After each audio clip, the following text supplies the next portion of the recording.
এক বৃদ্ধ ভিক্ষুক কাঁপতে থাকা হাতে দরজার পাশে দাঁড়িয়ে আছে। ভেতর থেকে হাসি খুশি তরুণ রাহাত বন্ধুদের সঙ্গে খাচ্ছে।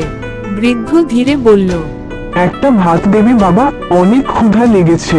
রাহাত বিরক্ত হয়ে বলল, ওকে ঢোকাব না, দোকানের ভাবমূর্তি নষ্ট হবে।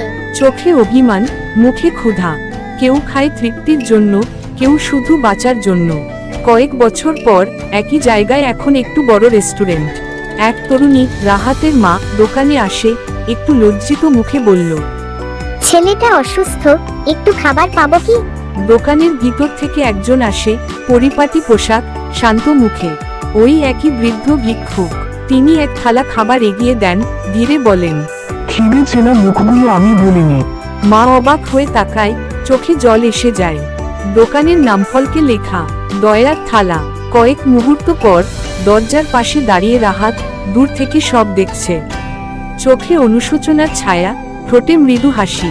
আজ তুমি ফিরিয়ে দাও, কাল জীবন ফিরিয়ে দেবে। Respect every hunger, it may be your someday. প্রত্যেক ক্ষুধাকে সম্মান করো, একদিন সেটাই তোমার হতে পারে। গল্পটা যদি ভালো লাগে তাহলে অবশ্যই চ্যানেলটা সাবস্ক্রাইব করবে, লাইক, কমেন্ট এবং শেয়ার করতে ভুলবেন না প্লিজ।